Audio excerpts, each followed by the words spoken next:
Welcome to Suman TV. నేను మీ Suman TV Nag. Kolkata ఇన్సిడెంట్కి సంబంధించింది ఒక్క సంజయ్ రాయ్ పేరే బయటకు వస్తూ ఉంది. మిగతా వాళ్ళ పేర్లు ఎందుకు బయటికి రావట్లేదు?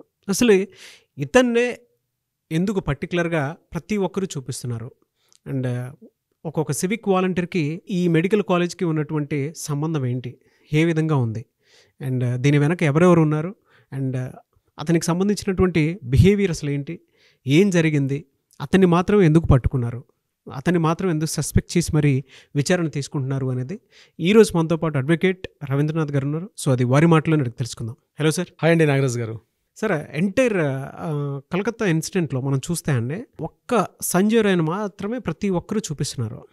అంటే ఎందుకు అతనే ప్రధాన నిందితుడి కింద చూపిస్తున్నారు? అంటే డైరెక్ట్గా సంజయ్ రాయ్ అనే వ్యక్తి ఇక్కడ ఈ ఆర్జేకర్ హాస్పిటల్లో అవుట్ పోస్ట్లో పనిచేస్తున్నట్టు ఒక సివిక్ వర్కర్.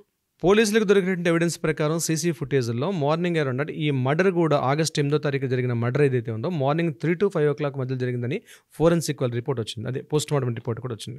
సీసీ ఫుటేజ్ చేసినప్పుడు మార్నింగ్ 3 to 4 ఇన్ బిట్వీన్ మధ్య సమయంలో ఈయన సీసీ ఫుటేజ్లో పైకి వెళ్తూ కనిపించాడు. అయితే ఈ సంజయ్ రాయ్ అనే వ్యక్తి మీద ఇమీడియట్గా పోలీసులు ఆయన్ని కస్టడీలో తీసుకోవడం, ఇంట్రాగేషన్ చేయడం అంత జరిగింది. ఈ సంజయ్ రాయ్ యొక్క నేర ప్రవృత్తి గల ఒక వ్యక్తి అని 2019లో ఇతను సివిక్ వర్కర్గా పోలీస్ డిపార్ట్మెంట్లో జాయిన్ అయ్యాడు. సో సివిక్ వర్కర్స్ అంది మనం లాస్ట్ టైం కూడా చెప్పాము. మనం ఆంధ్రప్రదేశ్లో వాలంటీర్ వ్యవస్థ ఎలా ఉంటుందో ప్రభుత్వ ఉద్యోగాలకు ముఖ్యంగా పోలీస్ డిపార్ట్మెంట్కి సపోర్టెడ్గా పనిచేసే ఒక వ్యవస్థ. వీళ్ళకి మంత్లీ ఒక 12,000 రూపాయల శాలరీ ఇస్తూ ఒక గౌరవ భృతి ఇస్తూ స్టేట్ గవర్నమెంట్ వీళ్ళు మెయింటైన్ చేస్తుంది. రాష్ట్ర వ్యాప్తంగా మోర్ దెన్ 140,000 మంది ఉన్నారు ఈ సివిక్ వర్కర్స్ వెస్ట్ బెంగాల్ రాష్ట్ర వ్యాప్తంగా. అయితే ఈ సంజయ్ రాయ్ విషయానికి వస్తే ఇతను ఒక 33 years ఓల్డ్ వ్యక్తి. ఇతను అప్పటికే నేర చరిత్ర కలిగిన వ్యక్తిగా ఎలా కనిపిస్తాడంటే ఇతనికి 4 మ్యారేజ్లు అయ్యాయనేసి, 3 వైఫ్లు ఆల్రెడీ ఇతను రిజెక్ట్ చేశారు. ఎందుకంటే ఇతనికి ఉన్నటువంటి లైంగిక వాంఛల్ని తట్టుకోలేక వాళ్ళందరూ ఇతను రిజెక్ట్ చేశారు. చిట్ట వ్యక్తి ఏం చేసింది, ఆమె సూసైడ్ చేసుకొని చనిపోయింది. 4వ వ్యక్తి. అవునా? 4 వ్యక్తులు ఈయనకి వైఫ్లుగా వెళ్ళారు. ఇతను ఇప్పుడు వాళ్ళ మదర్తో ఉంటున్నాడు. సుమారుగా ఆర్జేకర్ మెడికల్ హాస్పిటల్ నుంచి ముందుకెళ్తే గాంధీనగర్ ప్రాంతంలో ఇతను ఉండే ఆవాసంగా చెప్తారు ఉండేది. ఇతని యొక్క బైక్ మీద కూడా వెస్ట్ బెంగాల్ పోలీస్ డిపార్ట్మెంట్ వాళ్ళు యూజ్ చేసే ఒక లోగో కూడా ఉంటుంది. అంటే సివిక్ వర్కర్ మాత్రం లోగో వాడకూడదు. చాలామంది అనఫీషియల్గా పోలీసు లోగోస్ని వాడతారు. ఇది ఒక హెచ్చరికగా ముందు చెప్తున్నానండి. ఎవరైతే ఉంటారో ఈ డిపార్ట్మెంట్లో ఉండే వాళ్ళు మీకు నిర్దేశించిన డ్యూటీలు మాత్రమే మీరు చేయాలి తప్ప వేరే వర్క్స్ చేయొద్దు. ఇక విషయానికి వస్తే మనం ఈ సంజయ్ రాయ్ ఏం చేస్తున్నాడు, ఈయన ఎక్కువగా ఆయన యొక్క మొబైల్ ఇమీడియట్గా ఆయన కస్టడీలో తీసుకుని ఇంట్రాగేట్ చేసినప్పుడు మీకు తెలిసిన విషయం, ఆయనకి ఇమీడియట్గా బ్లూటూత్ అవైలబిలిటీ అవ్వడం, ఆ బ్లూటూత్ అవైలబిలిటీ త్రూగా ఆయన ఇంట్రాగేట్ చేసినప్పుడు అతను మొబైల్ చూస్తే సర్ప్రైజ్ థింగ్ అండి, కొన్ని వేల పోర్నోగ్రఫీ వీడియోలు ఉన్నాయి ఆయన మొబైల్లో. ఇంట్రాగేట్ చేసినప్పుడు ఆయన ఇమీడియట్గా మెడికల్ ఎగ్జామినేషన్ పంపించారు. మెడికల్ ఎగ్జామినేషన్ పంపించినప్పుడు సరిగ్గా ఈ సంఘటన ఏదైతే 3 to 5 o'clock మధ్యలో జరిగిందో ఈవినింగ్ అరౌండ్ ఇతను యాక్చువల్గా ఆగస్ట్ 5th ఆయన కరక్పూర్ వెళ్ళడం, 5th అక్కడ కరక్పూర్లో తన వర్క్ చూసుకొని ఆగస్ట్ 8th డ్యూటీలో జాయిన్ అయ్యాడు. ఆగస్ట్ 8th డ్యూటీలో జాయిన్ అయిన తర్వాత 8వ తారీఖు నుంచి సాయంత్రం 5:30-6 గంటల ప్రాంతంలో ఆ సోనాగచ్చి సమ్వేర్ ఆ ప్రాంతాల్లో ఎక్కడ ఈయన మరలా సెక్సువల్ ఒక ఇంటర్ కోర్సులో పార్టిసిపేట్ చేశాడని, ఎగైన్ మరలా 7:30-8 o'clock మరలా చక్కగా లెక్కర్ సేవించి డ్యూటీలో జాయిన్ అయ్యాడు. రాత్రి 9:30-10 ప్రాంతంలో అదే హాస్పిటల్లో పనిచేస్తుంటే వేరే వర్కులు కొంత హెల్పింగ్ చేస్తూ మిడ్-నైట్ 11-11:30 టైంలో చిన్న మందు తాగి హ్యాపీగా డ్యూటీలో జాయిన్ అయిపోయాడు సంజయ్ రాయ్ ఈ వ్యక్తి. అంటే చూడండి, డిపార్ట్మెంట్లో పనిచేసిన వ్యక్తులు ఎంత అనైతిక ప్రవర్తనతో కలిగి ఉన్నారండి. మార్నింగ్ 3 to 4 o'clock ఈ విషయం జరిగింది. అక్కడ రక్త నమూనాలు కానీ గోళ్ళల్లో ఉన్నటువంటి చర్మము అవన్నీ కూడా ఆనవాళ్ళు, DNA టెస్టులు, ఫోరెన్సిక్ టెస్టులు, వేలి ముద్రలు అన్నింటిలో కూడా ఈ ఆనవాళ్ళు దొరికాడు. ఇక్కడ నేను ఈ సంజయ్ రాయ్ విషయం చెప్పాలండి అంటే ఇతను ఒక బలిపశు అయ్యాడండి. ఇతను చేయలేదని చెప్పడం కాదు, ఇక్కడ మనకి ఎవిడెన్సెస్ కనిపిస్తున్నాయి కాబట్టి మనం మాట్లాడుకోవాలంటే కోర్టు ప్రకారం ఎవిడెన్సెస్. ఇతను నేరం చేశాడు, కానీ ఎలాంటి నేరం చేశాడు, ఆల్రెడీ అప్పటికే ఒక dead body, victim dead body, అంటే ప్రాణం ఉందో ప్రాణం పోయిందో. ఇక్కడ మనకు అందే ఇన్ఫర్మేషన్ ప్రకారం నాగరాజ్ గారు 4 ఆల్రెడీ కొంతమంది డాక్టర్లు వెళ్ళి ఆమె మీద సామూహికంగా అత్యాచారం చేసిన తర్వాత ఆమె పెనుగులాడిన తర్వాత అంటే అక్కడ ఆ అమ్మాయిని జస్ట్ ప్రెస్ చేసి చంపింది ఈయన కాదని, అంటే మెడ మీద నరాలు ఇవన్నీ కూడా ముఖ్యంగా మనం చెప్పాం కాలర్ బోను అండ్ పెల్విక్ గ్లాండ్ విషయాలను కూడా, అంటే ఒక ఇద్దరు పట్టుకుంటే మిగిలిన 2 ఆమెని అత్యాచారం చేశారు. ఆ 4 వెళ్ళిపోయారు. ఆ CCTV ఫుటేజ్లో మనకు కనిపిస్తున్న దృశ్యాన్ని మనం లైవ్లో మాట్లాడుకుంటే. తర్వాత అరౌండ్ మార్నింగ్ 3:30-4 o'clock టైంలో ఇతను పైకి వెళ్ళాడు. పైకి వెళ్ళేటప్పుడు అప్పటికి ఆ అమ్మాయి కొంత స్పృహలో ఉంది. ఆ సమయంలో ఇతను తన ఆ అమ్మాయి మీద అత్యాచారం చేసినప్పుడు అప్పుడు ఆ అమ్మాయి అంటే ఆల్రెడీ దేహం ఛిద్రమైపోయినటువంటి దేహం, ఆల్రెడీ కొంత ఏదో పెనుగులాడుతుంది, ప్రాణంతో పెనుగులాడుతున్న వ్యక్తి మీద ఇతను ఎంత పాశవికంగా ఎంత భయానికంగా అంటే శవం అని చెప్పడం కరెక్ట్ కాదు, ఎంతో ఉంది స్పృహ, ఏదో కొట్టుమిట్టాడుతుంది ఆ అమ్మాయితోటి అతను సెక్స్లో పాల్గొన్నాడు.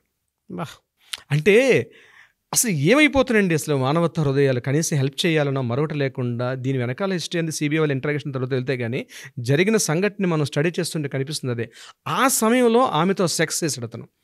సెక్స్ చేసి ముందు ఆల్రెడీ కాలర్ బోన్ విరిగిపోయిందండి అమ్మాయికి. పెల్విక్ గ్రాండ్ అంటారు, అంటే నడుముకి మనకి నడుము అంటాం, నడుము పైనటువంటి ఆ ఇంటర్నల్ ఏదైతే వెజిన్ అని కలిపే పార్ట్ని పెల్విక్ గ్రాండ్ అంటారు. ముందు ఈ సందీప్ ఘోష్ చెప్పిన ప్రిన్సిపాల్ చెప్పిందంటే ఆమెకి ఏం ఆ గాయాలు జరగలేదని చెప్పాడు. కానీ పోలీస్ రిపోర్ట్లో ఆ పెల్విక్ గ్రాండ్ కాలర్ బోన్ రెండు కూడా బ్రేక్ అయిపోయాయి. అటువంటి అచేతన స్థితిలో ఉన్నటువంటి ఒక స్త్రీ మీద అసలు ఎంత క్రూరమృగం ఉండాలండి అటువంటి వ్యక్తి మీద వెళ్ళి సెక్స్ కామవాంఛలు తీర్చుకోవడం. అసలు మనం మాట్లాడుకోవడం కూడా అసలు అత్యంత దయనీయమైనటువంటి పరిస్థితి అండి. అంటే ఎటువంటి నేచర్ ఈ సంజయ్ రాయ్ అనే వ్యక్తిది. కానీ ఈరోజు వాళ్ళ అమ్మాయి ఏం చెప్తుందండి, లేదు చాలా శుద్ధపూస, నా కొడుకు అటువంటి క్యారెక్టర్సే లేవు, ప్రపంచం అంతా దేశం అంతా కలిసి మా అబ్బాయి మీద, ఇది సహజం అనుకోండి.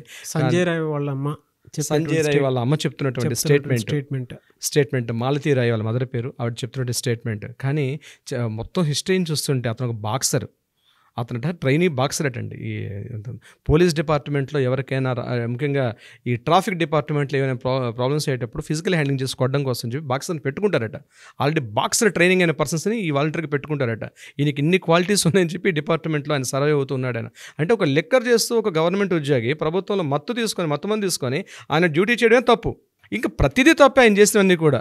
ఏదైనా కూడా నిజంగా సంజయ్ రాయ్ అన్న వ్యక్తి మనకు అందిన ఇన్ఫర్మేషన్ ప్రకారం తప్పు చేసిన వ్యక్తిగా కనిపిస్తున్నాడు. నిజంగా తప్పు చేస్తుంటే సభ్య సమాజం ఆయన్ని ఎట్టి పరిస్థితుల్లో క్షమించదండి. న్యాయాలు చట్టాలు ఆ వ్యక్తికి బాధితురాలకి న్యాయం జరగాలి. ఎలా సార్ మరి, అంటే ఆ ప్రిన్సిపల్ సందీప్ ఘోష్ అనేటువంటి వ్యక్తి ఎలా సపోర్ట్ ఇచ్చుకుంటూ వచ్చారు ఇతనికి? సంజయ్ ఘోష్ మనకు అందిన ఇన్ఫర్మేషన్ ప్రకారం అండి, రీసెంట్గా మనకు తెలిసిన ఇన్ఫర్మేషన్ ఏంటంటే ఈ విక్టిమ్ ఎవరైతే బాధితురాలు ఉన్నారో ముందు రోజు సాయంత్రం 4:30-5 గంటల ప్రాంతంలో సంజయ్ రాయ్ యొక్క క్యాబిన్కి వెళ్ళి ఛాంబర్లో ఈ అమ్మాయి మాట్లాడింది, ఏదో పిలిపించి మాట్లాడాడు, ఏదో సంఘటన జరిగింది అక్కడ. సందీప్ ఘోష్ ప్రిన్సిపల్ సందీప్ ఘోష్ ఈ అమ్మాయిని అరౌండ్ ఈవినింగ్ 3:30 to 5 o'clock మధ్యలో, ఈవినింగ్ అండి, ఈ అమ్మాయి డ్యూటీలో ఉంటుండగానే పిలిపించి ఆ అమ్మాయిని అక్కడ ఏదో డిస్కషన్ జరిగింది. ఇదే డిస్కషన్ మనం ఆడియో క్లిప్లో చేసాం, తన ఫ్రెండ్తో మాట్లాడుతుంటే ఆడియో క్లిప్. ఆ సమయంలో ఈ 4 ఫ్రెండ్స్ కూడా ఉన్నారు, ఒప్పించారు 4 ఫ్రెండ్స్ కూడా. అంటే క్లాస్మేట్స్ అండి వీళ్ళందరూ కూడా, క్లాస్మేట్స్, పీజీ క్లాస్మేట్స్. మహా అయితే ఇంకొక 3 years ఉంటుంది పీజీ అన్నది. ఈ అమ్మాయి సెకండ్ ఇయర్, అంటే జస్ట్ ఇంకొక 1 year అయిపోతే అమ్మాయి ఎడ్యుకేషన్ అయిపోయి ఇక ఫుల్ టైం ప్రాక్టీస్ చేసుకోవాల్సిన ఎలిజిబిలిటీ వస్తుంది అమ్మాయికి. కానీ జస్ట్ 1 year అంటే మెడికల్ కోర్స్ ఉంది, 5.5 సంవత్సరాలు మెడికల్ కోర్స్ చదివింది. 2 years పాటు, అంటే 7.5 years పాటు మెడికల్ చదువుకున్న ఒక స్టూడెంట్ ఆమె. మొత్తం మెడిసిన్ చదవాలంటే 8 సంవత్సరాలు అండి, ప్రాక్టీస్తో కలిపితే 10 సంవత్సరాలు స్పెండ్ చేస్తారు. అట్లాంటిది అవుట్ ఆఫ్ 10 yearsలో మోర్ దెన్ 7.5 years ఆమె కంప్లీట్ చేసుకున్న స్టడీస్లో. ఇంకొక 1 year ఉంటే తన మెడిసిన్ కంప్లీట్ అయిపోతుంది. అటువంటి ఇంకొక 1 year మెడికల్ ప్రాక్టీస్కి వచ్చేస్తుంది. కానీ ఊహించుకోవడానికి కూడా అతి దారుణమైన సంఘటన, 1 yearలో ఆమె ప్రాణాలను ఇంత దారుణంగా తీశారన్నది. ఇందులో ఎంతోమంది అండి, ప్రభుత్వ ఉద్యోగులు అయితేనేమి, ప్రిన్సిపల్ అయితేనేమి, చాలామంది కారణం ఉన్నాయి. కానీ ఏదేమైనప్పుడు కూడా మొత్తం వ్యవస్థను భ్రష్టు పట్టించారండి. ఒక న్యాయం జరగాల్సినటువంటి, ఒక వైద్య వృత్తిలోకి ప్రవేశించాల్సిన ఒక వైద్య విద్యార్థినికి మొత్తం తీరని ద్రోహం చేశారు. ఆ తల్లిదండ్రులకు మాత్రం ఇది ఒక తీరని లోటు. ఇది ఒక్కటే కాదు, యావత్ దేశం కూడా తలదించుకోవాల్సిన పరిస్థితి. గొప్పగా చెప్పుకుంటున్నాం, సాఫ్ట్వేర్లు వచ్చేసాయి, మన అద్భుతమైన లక్షలు సంపాదిస్తున్నాం, అంత అభివృద్ధి సాధించింది. ఎందుకండి ఒక స్త్రీకి రక్షణ కల్పించినటువంటి దేశంలో ఉన్నాం మనం. సో యావత్ జాగృతి జరగాలి. మెడికల్ స్టూడెంట్స్ ఇప్పటికైనా మేల్కొని మీరు రోడ్ల మీదకి వచ్చి సంఘీభావం ప్రకటించాల్సిన అవసరం ఉంది. మా ఇంట్లో జరగలేదులే, మాకు జరగలేదులే అన్న విషయం కాదు. ఇది నాగరాజు గారు, ప్రతి ఇంట్లో ఇలాంటి ఇన్సిడెంట్ జరగకుండా ఉండాలని. అంటే ఒక కాలేజ్లోనే ఇలాంటిది ఒకటి జరిగింది అని అంటే రేపు స్కూల్స్లో స్టార్ట్ అవుతుంది, మన ఇంట్లోనే తెలియకుండా చాలా జరుగుతూ ఉంటాయి. అంటే అవును సార్, ఏది చిన్నగా చూడాల్సినటువంటి అవసరం లేదన్న, పెద్దగానే చూడాలి. అండ్ లీగల్ అవేర్నెస్ కూడా పెరగాలి. పెరగాలి. ప్రతి ఒక్కరూ మన ఇంట్లో సమస్యగా భావించాలి ఇది.